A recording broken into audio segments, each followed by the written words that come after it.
Selamat pagi, Assalamualaikum warahmatullahi wabarakatuh. Teman-teman, pada kesempatan kali ini, Bu Wiwit akan menjelaskan tentang salah satu gangguan, yaitu gangguan perilaku menentang. Nah, alasan saya memilih untuk menjelaskan gangguan ini setelah gangguan belajar spesifik pada pertemuan sebelumnya adalah gangguan belajar spesifik apabila tidak dikelola dengan baik, maka akan berpotensi menimbulkan perilaku tertentu yang mengarah pada gangguan perilaku menentang. Gitu. Coba bayangkan ketika ada siswa yang sebenarnya kesulitan dengan apa yang dia kerjakan di sekolah, kemudian menunjukkan perilaku-perilaku khas siswa yang tidak bisa mengikuti kegiatan belajar di kelas ya, seperti bermain sendiri gitu ya, kemudian menggunakan alat tulis apa yang ada di dekatnya instead of mendengarkan guru, kemudian ganggu temannya, jawil-jawil gitu ya, atau mungkin sampai jalan-jalan karena tidak sanggup mengikuti apa yang disampaikan oleh guru, maka pada beberapa kesempatan mereka akan ditanggapi sebagai anak-anak dengan perilaku yang maladaptif atau tidak mampu menyesuaikan dengan kondisi yang ada, sehingga yang dilihat bukan kesulitan belajar mereka, tetapi perilaku tersebut. Nah, ketika kesulitan tersebut tidak ditanggapi dengan tepat, maka akan timbul rasa frustasi gitu ya, yang pada akhirnya akan ada proses belajar bahwa saya pada akhirnya dianggap sebagai anak yang seperti itu gitu ya, bukan anak dengan kesulitan tertentu. Sehingga kali ini saya akan menjelaskan tentang gangguan perilaku menentang. Pada bab gangguan ini nanti teman-teman akan belajar dua gangguan, yaitu gangguan perilaku menentang dan gangguan tingkah laku. Nah, kalau teman-teman baca di sini, kriteria diagnosis gangguan ini berpusat pada kesulitan pasien mengontrol perilaku yang melanggar hak orang lain atau melanggar norma sosial umum. Gitu. Nah, mayoritas gejala perilaku agresi ini berakar dari tidak terkontrolnya emosi, terutama emosi marah. Pada paragraf kedua, teman-teman baca, terdapat hubungan antara gangguan perilaku menentang dan gangguan tingkah laku, yaitu pada sebagian besar kasus gangguan tingkah laku sebelumnya memenuhi kriteria gangguan perilaku menentang. Nah, perbedaannya lagi, gangguan perilaku menentang ini umumnya muncul pada anak-anak dengan usia yang lebih muda, gitu ya. Nah, kemudian karena tidak tertangani dengan bertambahnya usia, keberanian mereka untuk melanggar norma atau aturan itu semakin kuat. Nah, dari gangguan perilaku menentang yang hanya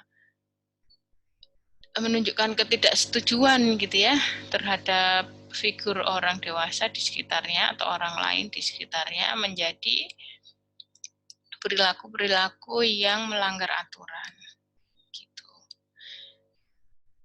Oke, manifestasi klinisnya atau perilaku yang muncul itu dilihat dari seringnya pasien melakukan atau menentang hak orang lain seperti agresivitas dan perusakan barang. Kemudian pasien akan banyak mengalami konflik dengan norma sosial dan figur otoritas. Bisa dibayangkan di sini teman-teman, ketika ada seseorang yang tidak mampu blended gitu ya, terlibat atau tergabung di dalam sebuah interaksi dengan baik, karena dia menunjukkan perilaku yang tidak disukai, karena agresif atau merusak gitu ya, maka tentu saja dia akan mengalami konflik. Jadi coba dibayangkan seperti itu hubungannya. Nah, di sini ada asesmen dan diagnosisnya. Untuk identifikasi, yang perlu kita lakukan pertama adalah melakukan penilaian awal. Nah, biasanya ini kita dapatkan dari orang-orang di dekat pasien, misal orang tua, pengasuh, guru, atau teman sebaya. Umumnya mereka tersebut akan menyampaikan kekhawatiran atau keluhan terkait perilaku-perilaku yang terus-menerus muncul dari si pasien, misal menyakiti orang lain, gitu ya. Kemudian bertindak agresif atau menakutkan bagi orang lain. Kemudian melanggar aturan hukum, melanggar hukum seperti mencuri atau merusak properti. Nah, ini adalah indikator awal adanya kemungkinan gangguan tersebut. Ketika kita mendapatkan keluhan atau kita sendiri menjumpai perilaku-perilaku tersebut. Kemudian setelah itu kita perlu memeriksa apakah ada faktor komplikasi yang lain. Apakah betul si pasien itu memiliki gangguan mental atau tidak gitu ya. Karena ini penting, jangan-jangan perilaku yang muncul itu bukan bagian dari gangguan perilaku menentang atau gangguan tingkah laku, tetapi muncul sebagai salah satu manifestasi klinis pada gangguan yang lain. Nah, itu perlu dibedakan. Juga gangguan neurodevelopmental, terutama ADHD dan autisme. Mengapa begitu? Kalau kita bayangkan anak-anak yang ADHD ya, atensinya pendek, kemudian hiperaktivitas, maka sangat mungkin anak akan menunjukkan perilaku-perilaku yang dianggap cenderung agresif gitu. Nah, kita perlu juga membandingkan apakah betul sekali lagi gangguan atau perilaku yang muncul itu apakah bagian dari gangguan perilaku menentang ataukah muncul sebagai manifestasi dari gangguan yang lain. Nah, itu juga terjadi pada kesulitan atau gangguan belajar dan penggunaan zat adiktif. Gitu. Karena apabila terdapat faktor komplikasi yang signifikan, maka kita perlu melakukan asesmen secara komprehensif. Begitu. Kenapa? Karena nanti akan ada beberapa gejala yang perlu ditangani lebih lanjut, ya. Sehingga untuk itu diperlukan asesmen yang lebih lengkap. Nah, ini asesmennya. Ya, yang pertama menawarkan pasien gitu ya untuk bertemu dengan pihak profesional. Kemudian ada pelibatan orang tua atau wali gitu ya yang bisa memberikan informasi dan riwayat perilaku dari pasien tersebut. Nah, kemudian kita perlu menjelaskan proses asesmennya seperti apa gitu ya. Nah, pada saat proses asesmen ada beberapa hal yang bisa kita tanyakan pada saat proses wawancara. Yang pertama tentu tentang gejalanya, gejala gangguan perilaku menentang. Yang pertama ini ya, pola perilaku negatif, kekerasan, dan perilaku menentang pada pasien untuk anak usia di bawah 11 tahun. Nah, kemudian untuk anak di atas 11 tahun, maka kita bisa menanyakan perilaku-perilaku agresi, misal pada orang lain atau hewan. Kemudian kita tanyakan apakah ada perusakan properti, ada penipuan atau pencurian yang sudah dilakukan, atau ada pelanggaran atau tidak. Nah, setelah kita menanyakan tentang gejalanya, kita bertanya tentang keberfungsian anak atau pasien di beberapa setting, di rumah, di sekolah, universitas, maupun teman sebaya. Ini penting karena apa yang nanti kita peroleh dari pertanyaan ini, kita butuhkan untuk menegakkan diagnosis dari gangguan ini. Gitu. Kita perlu tahu apakah dengan perilaku-perilaku yang tadi dikeluhkan, anak-anak ini atau pasien ini mengalami disfungsi. Disfungsi itu ya kurang berperan atau bahkan tidak berperan di beberapa setting tersebut. Kemudian kita juga perlu tahu kualitas pola asuh orang tua, karena ini merupakan faktor protektif ya. Semakin baik kualitas pengasuhan, maka akan semakin baik juga nanti prognosisnya atau peluang sembuh tidaknya atau peluang menurun tidaknya gejala-gejala perilaku menentang.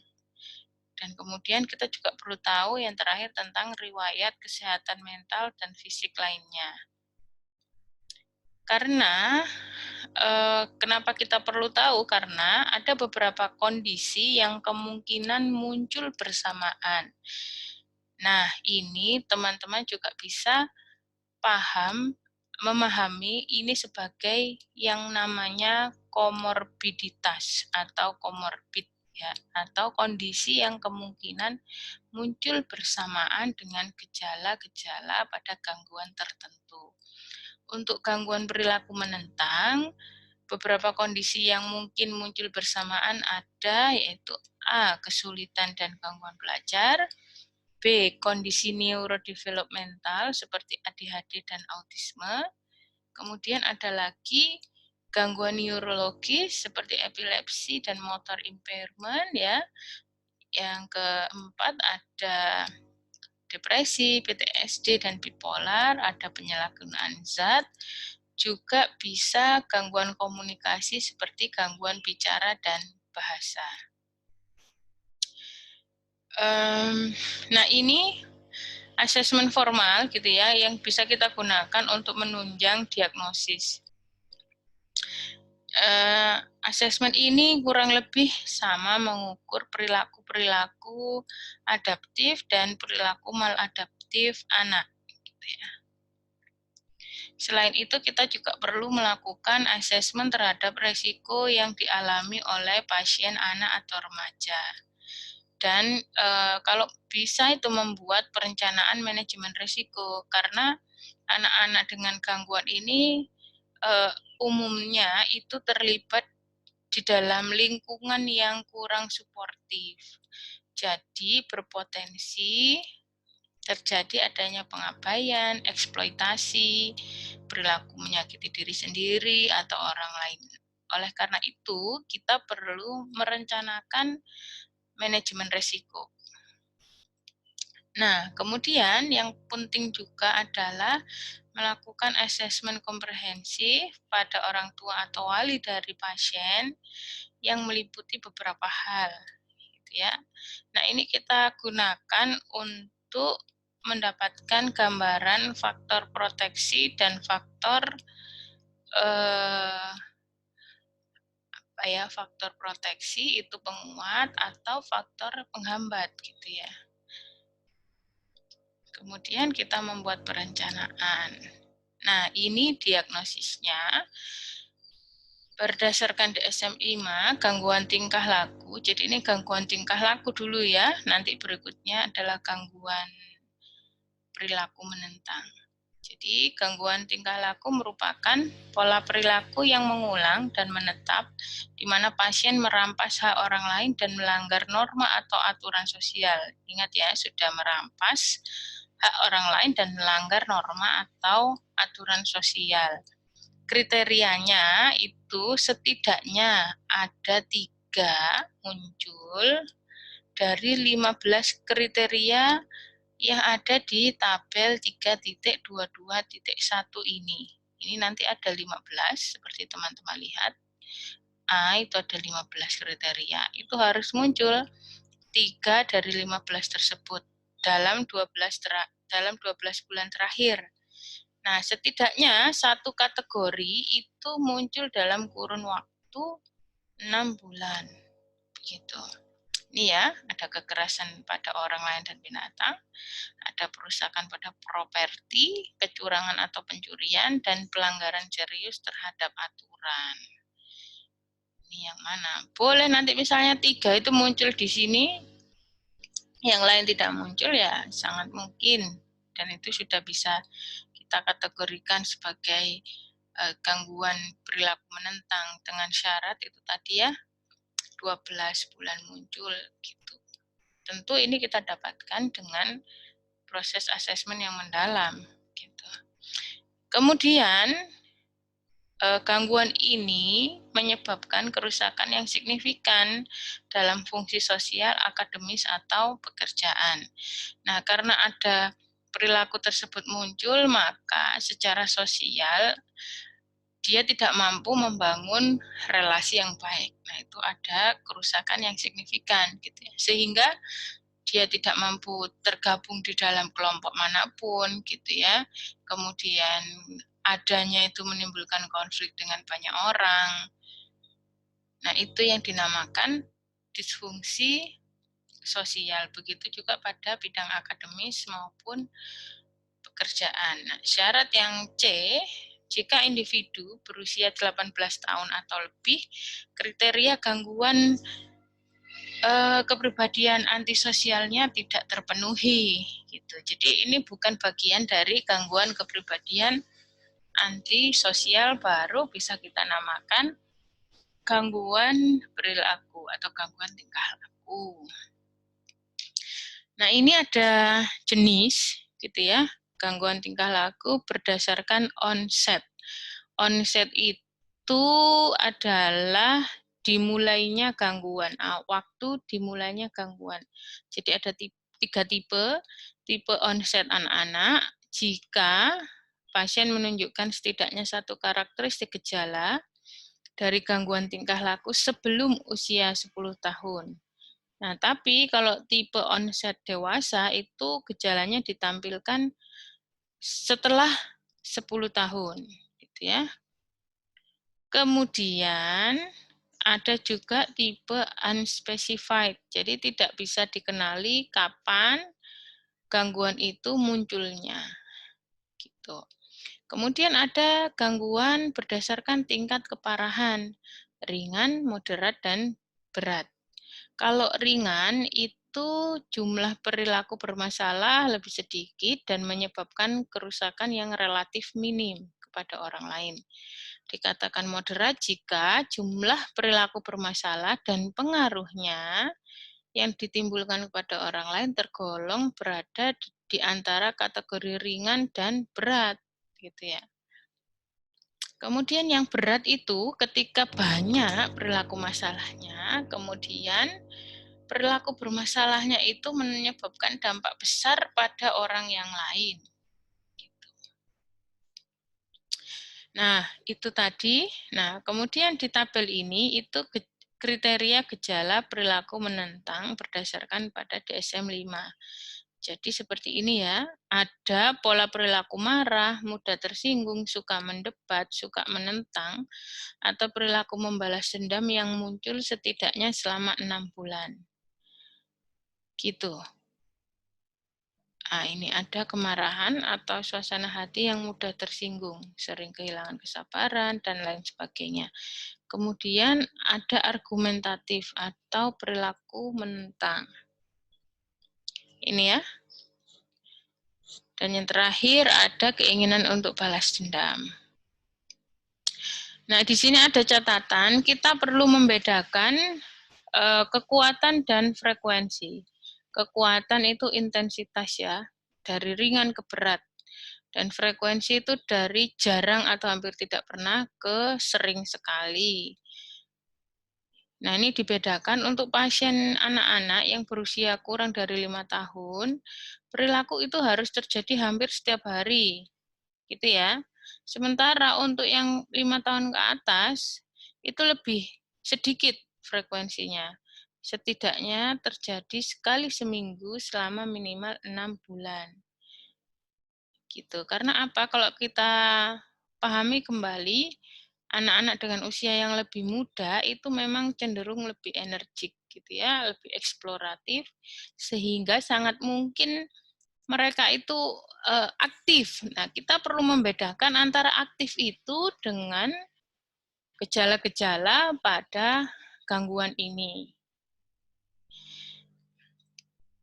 Nah, ini untuk perbedaannya itu di ringan, moderat, berat dilihat dari munculnya gangguan atau gejala gangguan pada setting tertentu. Kalau ringan itu hanya satu setting ya, misalnya di rumah saja gitu, di sekolah saja, di tempat kerja saja, atau dengan teman sebaya saja. Kalau berat itu, moderat itu ketika muncul setidaknya di dua setting, misalnya di sekolah dan di rumah, gitu ya, atau di sekolah dan di tempat kerja misalnya. Oh enggak ya, enggak bisa ya. Di sekolah dengan teman sebaya misalnya. Yang berat itu ketika setidaknya muncul pada 3 setting. Teman-teman bisa bayangkan. Nah, ini untuk PPDGJ. Jadi nanti bisa teman-teman baca sendiri ya, bisa di-post nanti dan kemudian dibaca pada halaman ini. Ini kode-kodenya.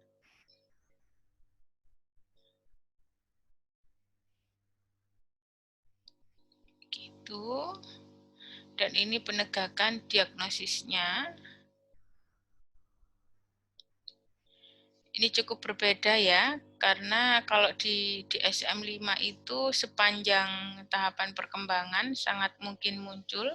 Jadi makanya tadi ada tipe onset anak, ada tipe onset dewasa, dan ada onset unspecified. Sementara kalau di PPDGJ ini sudah dituliskan ciri khas ini berawal pada anak di bawah usia 9 dan 10 tahun. Nah, ini sangat mungkin terjadi ada perbedaan karena seperti yang kita pelajari di pedoman penggolongan itu ya, di materi yang diagnosis itu, memang PPDGJ masih mengacu pada DSM-4, belum mengacu pada DSM-5.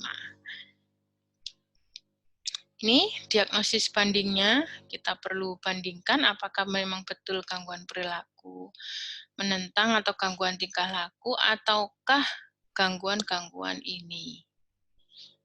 Kemudian ini ada komorbiditas seperti yang tadi saya jelaskan. Nah, ini intervensinya gitu ya. Jadi ada 3 kelompok intervensi. Yang pertama itu yang ditujukan untuk orang tua, baik secara individual maupun kelompok.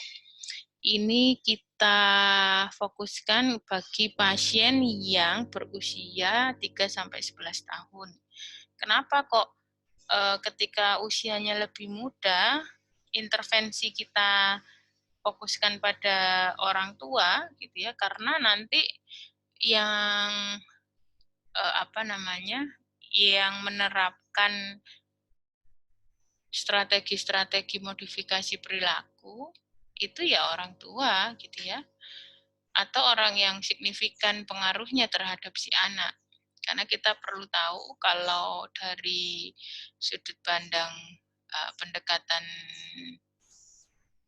behavior, lingkungan itu memiliki faktor penting di dalam pembentukan perilaku anak, sehingga fokusnya adalah orang tua. Sementara untuk anak yang lebih tua gitu ya, yang usianya di atas 9 tahun itu bisa kita lakukan intervensi yang fokusnya pada anak. Kemudian ada juga intervensi keluarga fungsional untuk anak dan remaja. Kenapa? Kita perlu memfungsikan kembali keluarga sebagai sistem yang mendukung perkembangan anak yang optimal gitu. Sehingga di sini nanti sangat mungkin orang tua perlu belajar kembali untuk menjalankan fungsi-fungsinya secara psikologis gitu ya, sehingga dapat mendukung perilaku-perilaku adaptif pada anak-anak gitu. Nah, ini contohnya bisa teman-teman pelajari sendiri apa yang diajarkan di pelatihan orang tua, kemudian bagaimana terapi keluarga fungsional gitu ya. Ini bisa teman-teman. Nah, ini untuk yang fokus pada anak, ada manajemen amarah dan keterampilan interpersonal seperti ini. Oke. Nah, ini prognosisnya gitu ya. Prognosisnya itu akan baik, gejala akan menurun gitu ya, fungsi akan naik ketika ada faktor protektif. Misalnya pola pengasuhan, orang tua suportif, kemudian skor IQ anak tinggi, anak resilient, kemudian dia masih memiliki hubungan yang baik gitu ya, setidaknya dengan satu orang dewasa, memiliki rasa kebanggaan dan keberhargaan diri, kemudian memiliki keterampilan khusus dan kompetensi, maka anak-anak dengan faktor protektif ini cenderung akan lebih mudah menurun gejala-gejala pada gangguan perilakunya. Sebaliknya, ketika mereka lebih tinggi faktor resiko gitu ya, yaitu onset awalnya itu dimulai sebelum usia 8 tahun, jadi semakin lebih muda memang nanti akan semakin berat penanganannya. Gitu ya, kemudian perilakunya juga sering buruk, bervariasi, ditambah dengan komorbid dengan masalah hiperaktivitas dan atensi, IQ rendah, orang tua non-suportif, kemudian pola asuh yang kasar gitu ya, tidak konsisten, penuh kritik dan tidak terlibat, dan ini ya status sosial ekonomi keluarga rendah sehingga minim kemampuan untuk mengakses bantuan, maka likely gitu ya, kemungkinan besar gangguan perilaku tersebut menjadi semakin berat. Gitu. Nah, ini catatannya pada beberapa pasien itu menunjukkan komorbid yang membutuhkan intervensi farmakologis atau obat-obatan. Nah, maka klinisi, di sini psikolog klinis, perlu merujuk pasien ke tenaga ahli yang lain, salah satunya adalah psikiater. Nah, teman-teman, demikian penjelasan saya untuk materi ini. Semoga bisa membuat teman-teman memahami tentang gangguan perilaku menentang yang di dalamnya ada gangguan tingkah laku dan gangguan perilaku menentang. Demikian yang bisa saya sampaikan. Wassalamualaikum warahmatullahi wabarakatuh.